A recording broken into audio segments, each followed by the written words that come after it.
अस्सलामुअलैकुम क्लास। बेटा आज हम एक्सरसाइज 5.3 स्टार्ट करेंगे। 5.3 में हम सबसे पहले रिमाइंडर थ्योरम के बारे में पढ़ेंगे कि रिमाइंडर थ्योरम क्या होता है। तो सपोज़ अगर मैं डिवाइड करूं 3 और 5 अंदर रखा और 3 को बाहर, 3 1 जा 3, 5 में से 3 को माइनस किया तो 2 आ गया। तो ये हमारे पास क्या होता है, रिमाइंडर जो बच जाता है वो रिमाइंडर होता है। और ये हमारे पास डिविडेंड होता है, ये डिवाइज़र और इसको बोलते हैं कोशेंट। अब ये देखें, ये फॉर्मूला है, dividend is equal to divisor multiply by quotient plus remainder. इस तरीके से हम करेंगे। वैसे तो हमें बहुत सारी पॉलिनोमियल दिए होते थे कि हम उसके लिए लॉन्ग डिवीजन करनी पड़ती थी, तो उस लॉन्ग डिवीजन से बचने के लिए ये रिमाइंडर थ्योरम आया ताकि हमें सॉल्व करने में आसानी हो। ये देखें, ये हमारे पास ऐसी होती थी डिवीजन कि हमारे पास एक पॉलिनोमियल दिया होता था, हमने उसको डिवाइड करना होता था। ये तो एक छोटा सा है ना, इससे भी बड़ी बड़ी हम लोगों ने डिवीजन्स की थी प्रीवियस क्लास में। तो उन सब से बचने के लिए हम ये रिमाइंडर थ्योरम का इस्तेमाल करते हैं ताकि हमारा रिमाइंडर इजीली फाइंड हो सके। तो ये देखें ज़रा, अगर आप ये जो डिविडेंड है ये किसके इक्वल होता है, डिवाइज़र और कोशेंट को आपस में मल्टीप्लाई करो और उसमें रिमाइंडर क्या कर दो, ऐड कर दो, तो वो डिविडेंड के इक्वल होता है। तो इधर करो, 3 को 1 के साथ मल्टीप्लाई किया, 3 1 जा 3 और उसमें रिमाइंडर 2 प्लस किया तो 3 2 5 बनता है, वो डिविडेंड के इक्वल होता है। सही है। तो यहाँ पे भी मैंने यही लिखा है, डिविडेंड ये किसके इक्वल होगा, divisor multiply by quotient plus remainder. इस तरीके से हम इसको सॉल्व करेंगे। तो ये देखें, अब हमने अभी मैंने आपको एक डिवीजन दिखाई ना, यहाँ पे ये देखें, ये डिवीजन है, इसमें ये क्या है, डिविडेंड है, ये डिवाइज़र, ये कोशेंट और ये रिमाइंडर।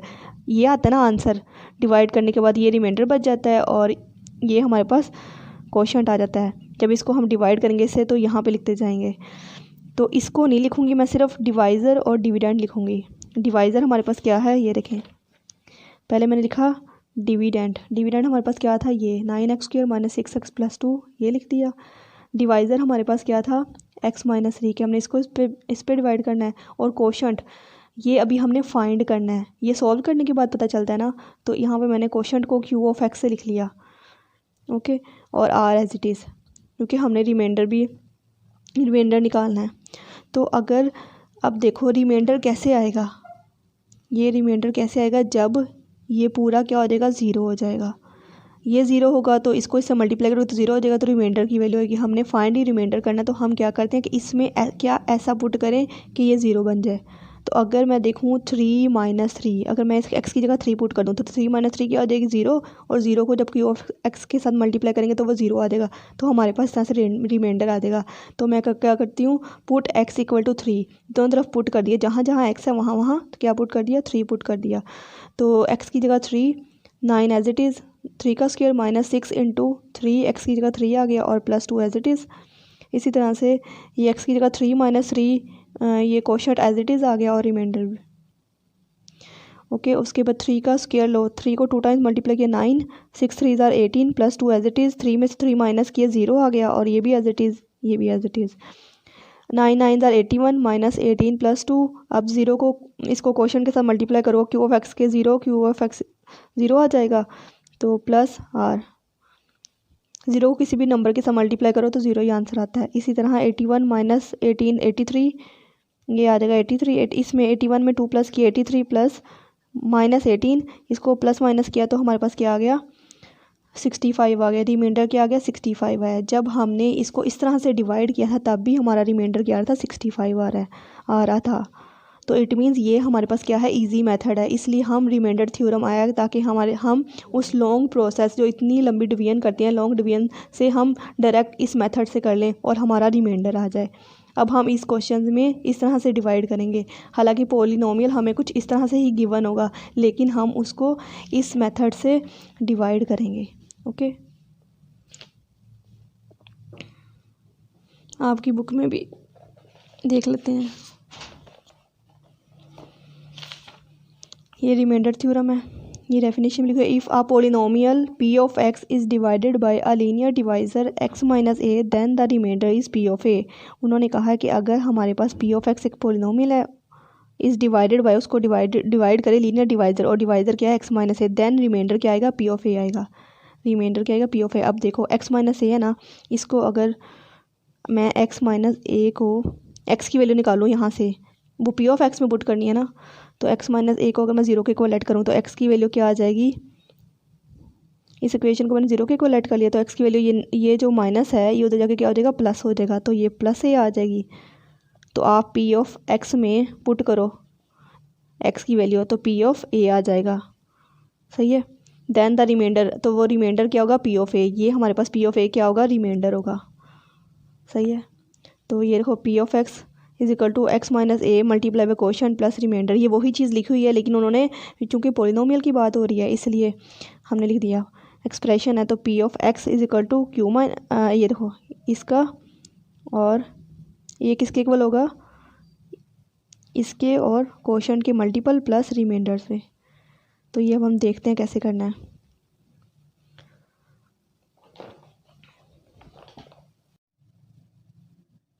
अच्छा बेटा, अब हम एक्सरसाइज 5.3 का क्वेश्चन नंबर 1 स्टार्ट करते हैं। Use the remainder theorem to find the remainder. उन्होंने कहा है कि रिमाइंडर फाइंड करने के लिए आपने क्या करना है, रिमाइंडर थ्योरम का इस्तेमाल करना है। अब ये हमारे पास क्या है, एक पोलिनोमियल है, is divided bye x minus two. हमने इस पोलिनोमियल को डिवाइड करना है एक्स माइनस टू से बाय रिमाइंडर थ्योरम। पहले हम करते थे इस तरह से डिवाइड, के इस वैल्यू को रखा अंदर और इसी तरह से एक्स माइनस टू को इस तरह इसको बाय रखा, इस तरह से डिवाइड करते हैं। लेकिन अब हम इसको रिमाइंडर थ्योरम से सॉल्व करेंगे। सबसे पहले हम कहते हैं इसको लेट, इसको पोलिनोमियल के इक्वल लिख लेते हैं, P of X is equal to 3x cube minus 10x square plus 13x minus 6, ये लिख लिया।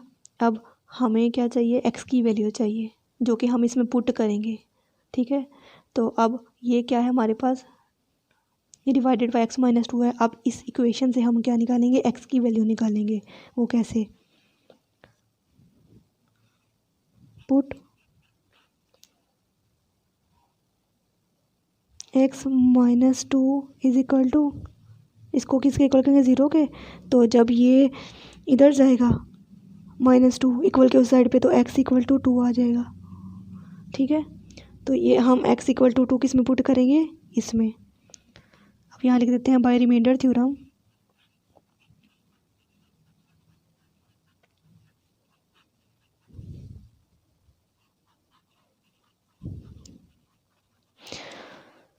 जहाँ जहाँ x है वहाँ वहाँ हम क्या पुट करेंगे, टू पुट करेंगे। p ऑफ टू, अब वो कह रहा था जो हमारे पास p ऑफ a है वो किसके है, वो रिमाइंडर है, then remainder is p of a। ये देखें जो p ऑफ a होगा then remainder is p of a में कोई भी a की जगह नंबर आ सकता है, वो हमारे पास क्या होगा, रिमाइंडर होगा। तो मतलब कि हमारे पास जो ये है ये क्या है, रिमाइंडर है, रिमाइंडर के इक्वल है। तो मैं इसको रिमाइंडर के इक्वल लिख देती हूँ। तो p ऑफ टू इसमें पुट करो, 3x की जगह क्या आ जाएगा, 2 का क्यूब माइनस 10 2 का स्क्वायर, इसमें प्लस 13 x की जगह क्या आ जाएगा, 2 माइनस 6। यहाँ तक हो गया।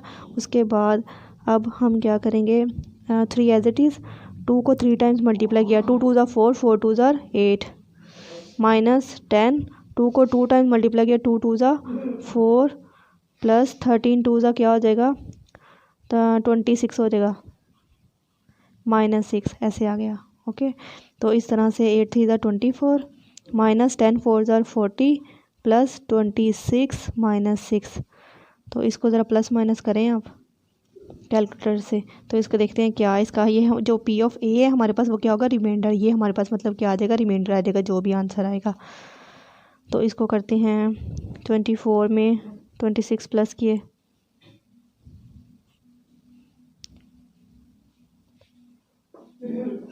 50 आ जाएगा। ये देखें 50 माइनस 40 10 आ गया, 10 10 माइनस 6 क्या आ जाएगा, 4 आ जाएगा। ये हमारे पास क्या आ गया, रिमाइंडर आ गया। रिमाइंडर क्या आ गया, 4। इस तरह से हमने करना है।